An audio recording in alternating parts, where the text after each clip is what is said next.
저희 담임 목사님이 대학에 갓 입학했을 때 어떤 교수님이 이렇게 물었답니다. 자네 이름이 뭔가? 그래서 네, 정충식입니다. 그러니까 그래 그러면 본관이 어딘가? 그래서 네, 저 경주 정시입니다. 그래요? 그럼 파는 어디고? 네, 문헌공파입니다. 그랬더니 그래. 그럼 몇 대 손인고? 그래서 잘 모르겠습니다. 그랬더니 그걸 모르면 되는가? 이렇게 하시더랍니다. 그래서 이제 집에 와가지고 아버지한테 이제 물어봤더니 너는 69대 손이고 네 학렬은 균자다. 이렇게 말씀하셨답니다. 지금 이 말이 무슨 말인지 전혀 모르시는 분들은 감사하시기 바랍니다. 왜냐하면 신세대이시기 때문입니다. 자, 이런 것은 여러분 족보를 이제 알아야 말할 수 있는 것인데요. 요즘 족보의 이름을 기록하는 인구수도 현저히 줄었고요. 또 그냥 일부 종친회에서나 유지되는 정도라고 합니다. 여러분은 가문의 족보를 보신 일이 있으신가요? 그러세요? 예, 저도 아버지 댁에 갔다가 이제 족보를 본 일이 있는데요. 박 씨는 그 신라 경명왕으로부터 시작됐는데 제가 속한 무안 박 씨는 경명왕의 6째 아들인 완산대군의 5대 손인 박진승이 이제 시조라고 하더라고요. 공을 세워가지고 이제 무안을 시급으로 하사받았다고 합니다. 저는 이제 박 씨의 본관이 한 7, 8개나 된 줄 알았는데 인터넷 이번에 검색해 보니까 박 씨만 70개의 본관이 있다고 하더라고요. 엄청나죠. 예. 근데 사실 여자들은 족보에 관심이 없습니다. 왜냐하면 이 전통 족보는 북의 혈통을 중심으로 역사를 기록해 왔고 그 안에서 딸들은 이제 출가 외인이라고 그래가지고 이름조차 남기지 못하고 그 사위의 본관과 이름을 대신해서 이렇게 적어놨습니다. 이제 현대에 와서는 보니까 이제 딸들도 이름이 족보에 올라가긴 했는데 하여튼 족보는 거의 남성 중심적으로 쓰여 있다는 것입니다. 이런 남성 중심의 문화는 우리나라에만 있는 게 아니라 고대 이스라엘에서도 아주 깊이 뿌리 박혀 있었습니다. 여러분 성경에 보면 여자하고 어린아이는 숫자에도 안 들어가잖아요. 그 정도였습니다. 그리고 이제 심지어 전통적인 그 유대교 그 아침 축복문에 보면은 이제 뭘 감사하냐면 3가지를 감사하는데 첫 번째, 나를 여자로 만들지 않은 것을 감사합니다. 두 번째, 나를 이방인으로 만들지 않은 걸 감사합니다. 세 번째, 나를 노예로 만들지 않은 것을 감사합니다. 이런 내용이 담겨 있다고 합니다. 이런 것처럼 유대인의 족보에는 곧 남자 그리고 순수 유대인의 혈통만을 통해서 이어지는 그러니까 말 그대로 자격 있는 자들만의 이제 기록이 바로 족보였다는 것입니다. 그런데 놀랍게도 오늘 우리가 읽었는데 예수님의 족보 마태복음 1장의 계보에는 당대의 모든 관습과 또 기준으로 볼 때 도저히 그 이름이 기록될 수 없었던 4명의 여자가 등장하고 있습니다. 눈여겨보셨나요? 바로 다말, 라합, 룻 그리고 우리아의 아내입니다. 그러니까 이 4여인의 이름이 족보에 등장하는 것은 아주 파격적인 것입니다. 근데 이건 단순히 파격을 넘어서는 것입니다. 여자라는 이유를 넘어서서 이들 모두는 인간적인 그런 약점, 또 죄, 그리고 이방인이라는 민족적인 한계마저 지니고 있었던 그런 사람들이었습니다. 그러니까 인간의 잣대로는 마땅히 그냥 숨겨놓거나 아니면 아예 기록되지 말아야 할 그런 존재들이었다는 것입니다. 그냥 간략하게 살펴보면 다말은 어떤 사람이었습니까? 그러니까 가나안 사람이었습니다. 다말은. 그리고 이제 나중에 살펴보겠지만 상식적으로 받아들일 수 없는 방법으로 혈통을 유지하려고 했던 여자였습니다. 그리고 라합은 여리고성의 기생이었습니다. 그러니까 가나안 족속의 이방인이었으며 직업적으로 사람들에게 손가락질을 받는 그런 죄인이었다는 것입니다. 또 룻은 모압 여인이었습니다. 율법에 보면 모압 사람들은 여호와의 총에 들어올 수 없다라고 이렇게 규정을 해 놓았습니다. 그다음에 이제 우리아의 아내 밧세바입니다. 비록 이스라엘 사람이긴 했지만 족보에는 그녀의 이름이 쓰여져 있지 않고 대신 우리아의 아내라고 했는데 우리아가 바로 또 이방인인 햇사람입니다. 그래서 우리아의 아내라고 명시를 해가지고 우리아의 아내라고 하면 우리가 딱 어떤 그 느끼는 거는 뭐냐면 다윗의 치명적인 죄가 생각납니다. 간음과 살인 이것들을 영원히 상기시켜주는 그 이름으로 이제 기록되어 있다는 것입니다. 그래서 이 사람들은 인간적인 잣대와 어떤 인간적인 기준으로 보면 모두 다 흠결 사유 그러니까 즉 결격 사유가 가득한 사람들이었습니다. 그러나 하나님께서는 이 연약하고 죄 많은 그리고 이방인의 배경을 가진 이들을 통해서 하나님의 위대한 구원의 역사를 써내려 가셨습니다.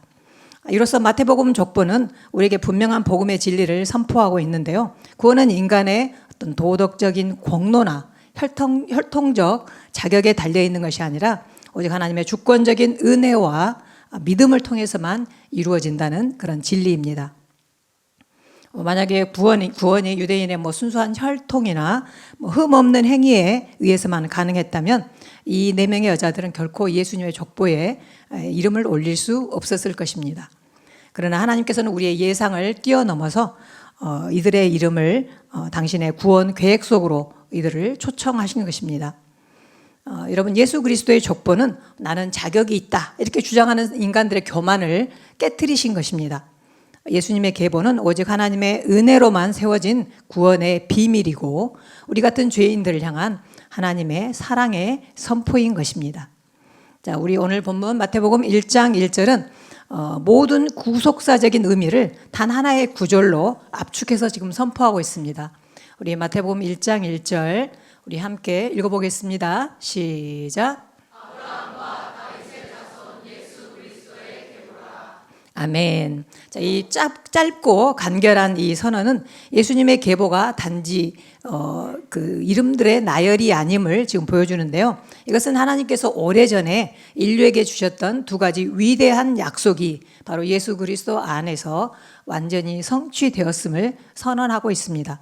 어떤 2가지 약속입니까? 첫 번째 아브라함에게 주셨고 두 번째 다윗에게 주신 약속입니다. 첫 번째 아브라함의 언약의 성취입니다. 어떤 약속을 주셨습니까? 우리 창세기 12장 3절 말씀 한번 읽어보겠습니다. 창세기 12장 3절 우리 함께 읽어봅니다. 시작. 너를 축복하는 자에게는 내가 복을 내리고 너를 저주하는 자에게는 내가 저주하리니 땅의 모든 족속이 너로 말미암아 복을 얻을 것이라 하신지라. 아멘. 아브라함의 자손을 통해서 땅의 모든 족속이 복을 받을 것이라고 했던 이 약속은 그러니까 이 구원이 유대인에게만 국한된 게 아니고 이방인에까지 확장될 그런 보편성을 미리 예고하고 있습니다. 그러니까 족보의 이방 여인들이 포함된 것은 바로 이 언약의 성취가 예수 그리스도 안에서 이미 시작되었음을 우리에게 증언하고 있는 것입니다. 자, 두 번째는 다윗 언약의 성취입니다. 우리 사무엘하 7장 16절 말씀. 네, 우리 또 한번 같이 읽어보겠습니다. 시작. 내 집과 내 나라가 내 앞에서 영원히 보존되고 내 왕위가 영원히 견고하리라 하셨다 하더라. 아멘. 다윗의 자손이 영원히 왕위를 이어갈 것이라는 약속을 주셨는데 이것은 예수 그리스도께서 영원한 통치권을 가지신 메시아로 이 땅에 오실 것을 확증하는 그런 약속이고 말씀입니다. 사랑하는 성도 여러분, 그렇습니다. 예수님은 바로 이 2가지 약속을 완벽하게 이루신 언약의 성취자이십니다. 예수님은 온 인류를 구원하실 아브라함의 자손이고 영원토록 다스리실 다윗의 자손이십니다. 우리가 마태복음의 1장을 단순히 족보라고 부르기보다는 계보라고 불러야 하는 결정적인 이유가 바로 여기에 있는 것입니다. 그러니까 족보는 피의 흐름을 따라서 적은 거고 계보는 믿음의 흐름을 따라서 적었다는 것입니다. 그래서 성경이 기록한 계보는 단순히 부모, 자식 간의 그 물리적인 어떤 관계, 혈통적인 관계의 나열이 아니라는 것입니다. 그것은 하나님의 언약과 또 사명을 믿음으로 이어받는 영적인 관계를 보여주는 하나님의 위대한 구속 계획의 어떤 로드맵이라고 할 수 있겠습니다. 그러니까 죄로 인해서 무너지고 상처 입은 세상 속에서도 하나님이 어떻게 당신의 구원의 약속을 한치의 오차도 없이 지켜오셨는지 그 변함없는 하나님의 열심이 바로 이 계보에 생생하게 담겨 있다는 것입니다. 그리고 이 계보의 이제 완성은 육적인 혈통의 한계를 뛰어넘어서는 것임을 선포하고 있습니다. 자, 우리 갈라디아서 3장 7절에서 8절. 갈라디아서 3장 7절 8절 우리 함께 읽어보겠습니다. 시작. 그런즉 믿음으로 말미암은 자들은 아브라함의 자손인 줄 알지어다. 또 하나님이 이방을 믿음으로 말미암아 의로 정하실 것을 성경이 미리 알고 먼저 아브라함에게 복음을 전하되 모든 이방인이 너로 말미암아 복을 받으리라 하였느니라. 아멘. 우리 이야기도 나오고 있네요. 우리가 예수 그리스도를 믿음으로 말미암아 아브라함의 영적인 후손이 된다고 지금 선포하십니다. 여러분, 믿음이야말로 우리가 예수님의 계보에 연결되는 유일하고도 영원한 방법임을 깨닫고 믿음 안에 우리가 있음을 감사하는 저와 여러분 되기를 주님의 이름으로 축원합니다. 아멘. 이제 그러면 내 여인의 삶을 통해서 하나님의 구체적인 은혜를 더 깊이 한번 묵상해 보도록 하겠습니다. 그리고 이들의 삶을 살펴보는 동안 나의 모습도 발견하는 은혜가 있기를 원합니다. 아멘. 우리 마태복음 1장 3절 말씀 우리 같이 한번 읽어보겠습니다. 1장 3절 네, 같이 읽습니다. 시작. 유다는 다말에게서 베레스와 세라를 낳고 베레스는 헤스론을 낳고 헤스론은 람을 낳고. 네, 예수님의 혈통은 야곱의 12아들 중에서 네 번째 아들인 유다를 통해서 이어지게 됩니다. 유다는 어떤 사람입니까? 한때 그 요셉을 노예로 팔자고 앞장섰던 사람이었고요. 또 그의 인생을 살펴보면 죄와 그다음에 어떤 책임 회피가 많았던 그런 모습으로 가득한 사람이었습니다. 그런데 이 흠 많은 유다를 통해서 예수 그리스도의 계보가 이어지게 되는데 그 중요한 전환점에 바로 다말이라는 이방 여인이 있습니다. 다말은 어떤 사람이냐면 유다의 맏며느리였습니다. 그런데 유다의 큰 아들과 또 둘째 오난이 모두 하나님 앞에서 악을 행함으로 하나님으로부터 죽임을 당하게 됩니다. 그래서 유다가 이제 셋째 아들 셀라가 장성하면 다말에게 주어서 자기의 대를 잇겠다라고 이렇게 약속을 했습니다. 자, 이걸 잠깐 설명드리면 당시는 이제 조상의 기업을 보존하려는 그런 계대 결혼법이 이제 이스라엘에게는 있었는데 이것은 어떤 거냐면 형이 아들 없이 죽으면 동생이 형수하고 결혼해가지고 형의 대를 이어주고 그 가문의 기업을 보존하는 그런 율법입니다. 그래서 이것을 이제 의무적으로 해야 되는데 유다가 시간이 지나도 이 약속을 지키지 않고 다말을 외면해 버리는 것입니다. 이 유다의 불성실함은 그냥 개인적인 어떤 배신을 넘어서서 바로 하나님의 언약의 씨를 보존해야 할 그런 영적인 의무와 책임을 저버린 그런 심각한 죄악이었던 것입니다. 이런 절망적인 상황 속에서 다말은 언약을 이어가려는 그런 간절한 마음을 품고 스스로 이제 나서게 됩니다. 그러나 이제 그 방식은 어떻게 했냐면 창녀로 자기가 변장해 가지고 시아버지 유다에게 접근하는 그런 죄된 행위를 하게 됩니다. 이 사건을 들을 때 우리는 불편하죠. 아니 저렇게까지 해가지고 뭐 대를 이으려고 했다고 하는데 여러분 이것이 바로 구속사의 진면목이라고 할 수 있겠습니다. 우리 구원의 족보가 인간의 의로운 행위가 아니라 우리의 깊은 연약함과 죄까지도 섭리하시는 하나님의 주권적인 손길로 완성되고 있음을 가장 적나라하게 보여주고 있기 때문에 그렇습니다. 우리의 예상을 뛰어넘어서 인간의 죄까지도 하나님의 구원 계획의 한 장면으로 삼으시는 그런 하나님의 깊은 은혜가 아닐 수 없는 것입니다. 자, 이 이제 나중에 밝혀지잖아요. 이 다말의 기막힌 행위가 밝혀지게 되었을 때 유다가 다말을 정죄할 수는 없었습니다. 왜냐하면 자기 자신의 위선과 또 불성실함을 깨닫고 이제 가슴 깊이 오히려 통회하게 됩니다. 그리고 그의 입에서 터져나오는 이 진실한 고백이 바로 구속사의 물꼬를 다시 트는 회개의 선언이 된 것입니다. 유다가 뭐라고 자기 그 죄 고백을 하게 됩니까? 우리 창세기 38장 26절. 38장 26절. 네, 우리 함께 읽어보겠습니다. 시작. 유다가 그것들을 알아보고 이르되 그는 나보다 옳도다. 내가 그를 내 아들 셀라에게 주지 아니하였음이로다 하고 다시는 그를 가까이 하지 아니하였더라. 그는 나보다 옳도다. 이렇게 하면서 이 유다의 고백은 자신의 영적인 불의에 대한 진정한 회개의 표현이었습니다.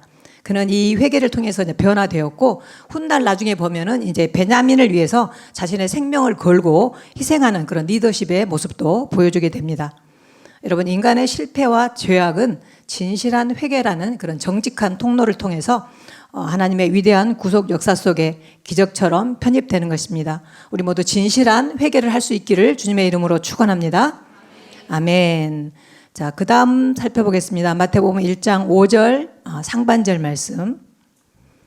네, 1장 5절 상반절 우리 함께 읽어봅니다. 시작. 살몬은 라합에게서 보아스를 낳고 예수님의 족보의 두 번째로 등장하는 여자는 바로 여리고성의 기생 라합입니다. 이 라합은 이방인이었을 뿐만 아니라 사회에서 가장 천대받았던 그런 직업을 가진 죄인이라고, 정말 공공연한 죄인이라고 할 수 있겠습니다. 라합의 신분은 그래서 당시 이스라엘의 구원 역사에 참여할 자격이 전혀 없음을 상징한다고 볼 수 있겠습니다. 그러나 라합은 어땠습니까? 소문만을 통해서 들었던 여호와 하나님의 살아계심과 그다음에 그 하나님의 구원의 역사를 향한 그런 깊은 경외감을 가지고 이렇게 고백을 합니다. 라합의 고백을 한번 우리 같이 읽어보겠습니다. 여호수아 2장 11절 말씀. 여호수아 2장 11절 우리 함께 읽겠습니다. 시작. 우리가 듣자 곧 마음이 녹았고 너희로 말미암아 사람이 정신을 잃었나니 너희의 하나님 여호와는 위로는 하늘에서도 아래로는 땅에서도 하나님이시니라. 아멘. 라합이 이렇게 믿음의 고백을 했고 더불어서 이스라엘의 정탐꾼들을 숨겨주는 그런 생명을 건 믿음의 행동을 하게 됩니다. 그러니까 라합은 눈앞에 멸망할 이런 도성이 아니라 영원히 다스리시는 이스라엘 하나님께 소망을 두었다는 것입니다. 그래서 이 라합의 행함이 있는 이 믿음은 이방인일지라도 오직 하나님의 주권적인 은혜와 긍휼로 구원받는다는 그런 복음의 위대한 원리를 선명하게 보여주고 있는 것입니다. 하나님께서는 그녀의 죄 많았던 과거와 또 천한 신분에도 불구하고 오직 그의 믿음을 보시고 메시아의 계보에 그녀의 이름을 영광스럽게 올려주신 것입니다. 자, 여리고성이 멸망한 후에 정탐꾼 중에 한 명이었고 이스라엘의 지도자였던 이 살몬이 라합을 아내로 맞이하게 됩니다. 가나안 출신이었고 그것도 기생이었던 라합을 아내로 맞는다라는 것은 혈통과 또 정결함을 중시하던 이스라엘의 통념을 완전히 뛰어넘는 아주 혁명적인 은혜의 행위였습니다. 살몬은 그 라합의 어두운 과거가 아니라 그녀를 구원하신 하나님의 위대한 섭리를 먼저 본 것입니다. 그래서 살몬은 혈통보다는 은혜를, 과거보다는 하나님이 새롭게 빚으시는 그런 미래를 바라보는 사람으로서 그 자리에서 바로 구속사의 길을 열어간 사람이 된 것입니다. 살몬도 너무 멋지죠? 네. 제가 오늘 이렇게 말씀을 준비하면서 보니까 이 여성들도 하나님의 은혜를 많이 받았지만 이 여성들의 소울메이트도 보니까 대단한 사람들입니다. 하나님 앞에 회개할 줄 아는 사람이었고 또 믿음을 지키는 사람이었고 예수님의 예표가 되는 사람이었고 그래서 정말 너무나 이 짝이 예수 그리스도의 계보에 어울리는 사람들이다 그런 어떤 생각을 갖게 되었습니다. 자, 우리 세 번째 한번 보겠습니다. 마태복음 1장 5절 하반절 말씀. 마태복음 1장 5절 하반절 같이 읽어보겠습니다. 시작. 보아스는 루색에서 오벳을 낳고 오벳은 이세를 낳고. 자, 예수님의 계보에 오른 세 번째 여인은 룻인데 바로 이 여자가 모압 여인이었습니다. 서두에도 말씀드렸지만 모압 족속은 신명기 23장 말씀에 보면 여호와의 총에 들어오지 못하리라라는 그런 율법적인 제한 아래에 있었던 민족이었습니다. 그러니까 룻의 이야기는 인간의 힘으로는 벗어날 수 없는 그 절망적인 율법의 한계를 하나님의 주권적 은혜와 긍휼이 어떻게 기적처럼 초월했는지를 보여주는 예라고 할 수 있겠습니다. 룻은 어땠습니까? 극심한 고난과 또 그 상실 속에서 시어머니 나오미를 끝까지 따르기로 결정을 하게 됩니다. 나오미가 너는 그냥 친정으로 돌아가라고 그렇게 간곡히 권유했지만 룻은 나오미를 따라갑니다.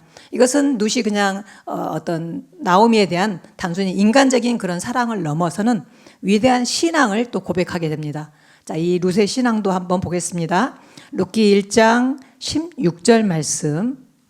1장 16절 우리 함께 읽어보겠습니다. 시작. 룻이 이르되 내게 어머니를 떠나며 어머니를 따르지 말고 돌아가라. 강건하지 마옵소서. 어머니께서 가시는 곳에 나도 가고 어머니께서 머무시는 곳에서 나도 머물겠나이다. 어머니의 백성이 나의 백성이 되고 어머니의 하나님이 나의 하나님이 되시리니. 아멘. 이 룻의 아름다운 고백은 자신에게 드리워진 그 모압 족속이라는 율법적 낙인을 스스로 거부하고 이스라엘의 하나님 여호와를 택한 결단이었습니다. 룻은 연약함 속에서 하나님의 전능하신 날개 그늘 아래로 피한 그런 이방인의 믿음의 본보기가 되었습니다. 이 룻의 헌신적인 믿음은 바로 또 유력한 친족이었던 보아스와의 그 운명적인 만남을 통해서 구체적으로 실현됩니다. 보아스는 이 이방 여인 룻을 뭐 정죄하거나 외면하지 않았고 오히려 그녀를 섬세하게 또 배려하고 보호했습니다. 그리고 당시 그 유대 사회의 율법적 의무였던 기업 물을 자의 역할을 감당하면서 하나님의 긍휼을 몸소 실천하게 됩니다. 여기서 잠깐 설명드리면 기업 물을 자는 히브리어로 고엘이라고 하는데요. 이 고엘은 어떤 역할을 하는 사람이냐면 예를 들어서 가족이나 친척 중에서 어려움을 당한 사람을 대신하여서 예를 들어서 땅을 잃어버렸으면 대신 그 땅값을 지불하고 땅을 찾아주고 그다음에 종이 되었으면 그 종의 그 값을 지불하고 그 친척의 그 종된 몸에서 해방을 시켜주고 또 대가 끊긴 사람이 있으면 가서 가문을 대신 이어주는 그런 책임자, 그러니까 한마디로 말하면 구원자를 뜻하는 것이 고엘입니다.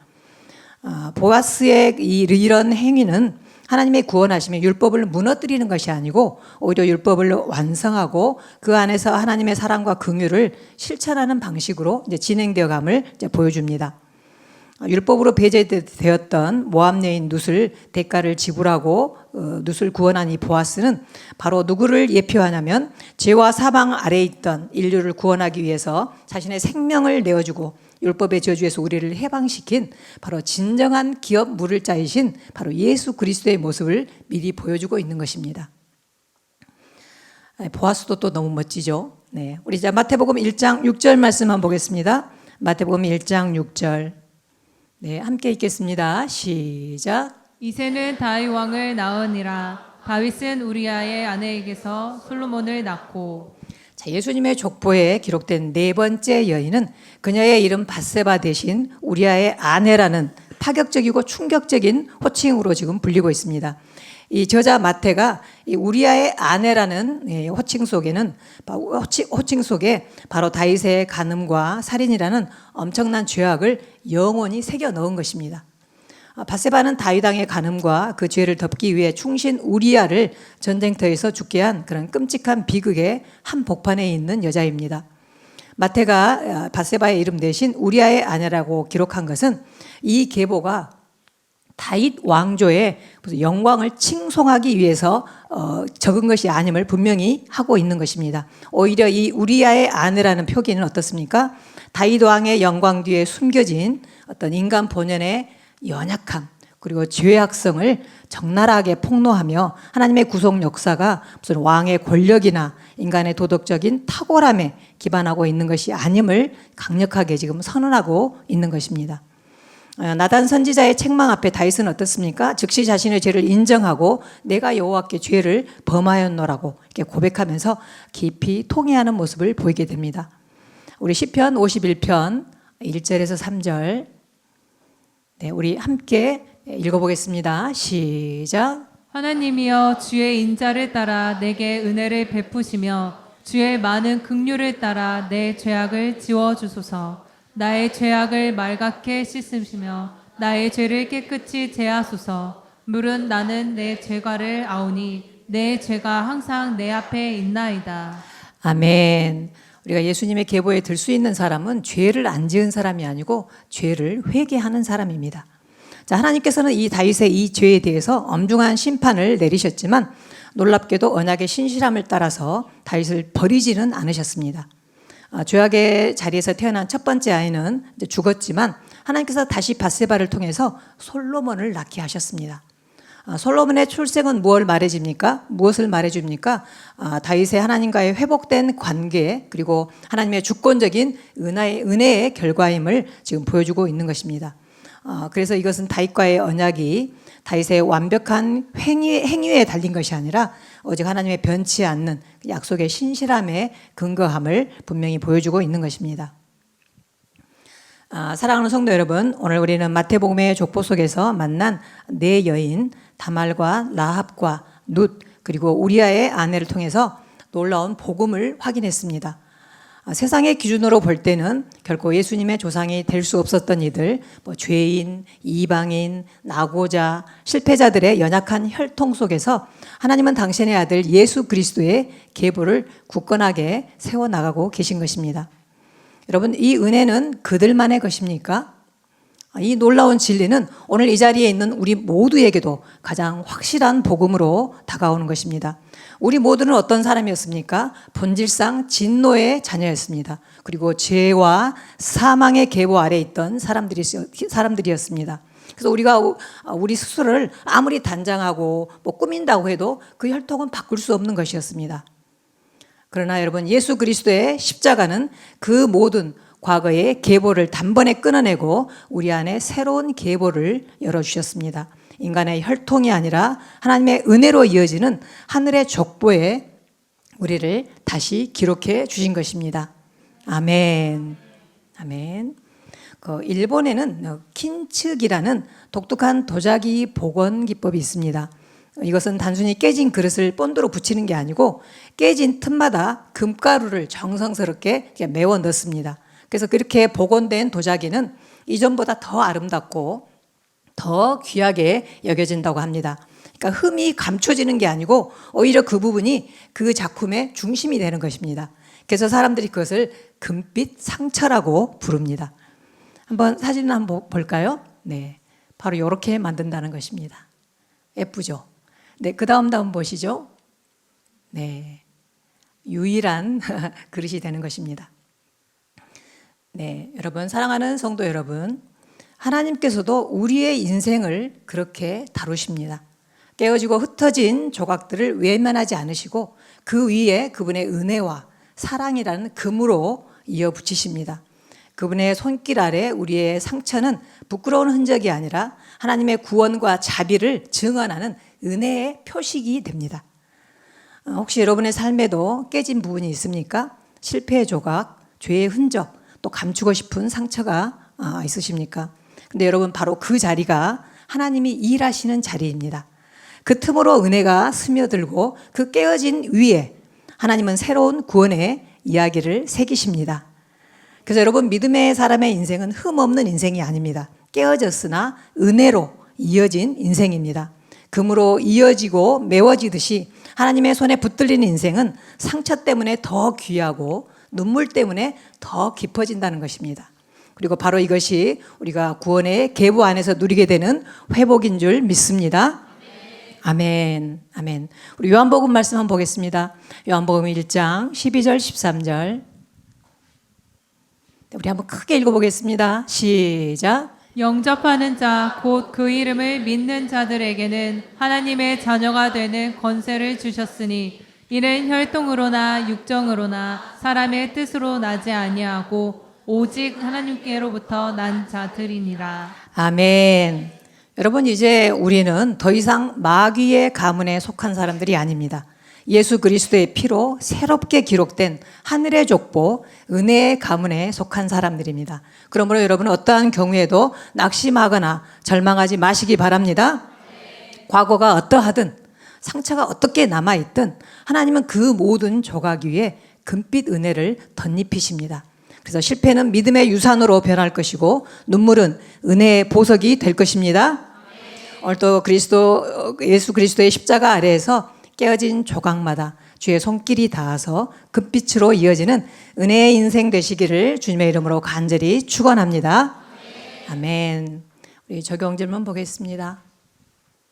네, 1번 시작. 나는 여전히 내 과거의 상처나 실패를 부끄러운 흔적으로만 여기고 있지 않습니까? 2번. 하나님이 그 상처 위에 은혜를 덮이신다는 사실을 어떻게 믿고 받아들이겠습니까? 네, 3번. 이번 주 나는 누군가의 깨어진 자리 위에 하나님의 금빛 은혜를 흘려보내기 위해 어떠한 걸음을 내딛겠습니까? 지금은 우리 주 예수 그리스도의 은혜와 하나님 아버지의 무한하신 사랑하심과 성령님의 감화감동 역사하심이 은혜의 계보에 들게 해주심을 감사하며 나로 인해 그 계보가 이어지기를 원하는 우리 예명의 모든 가족들 머리 위에 지금으로부터 영원까지 함께 하시기를 간절히 축원하옵나이다. 아멘.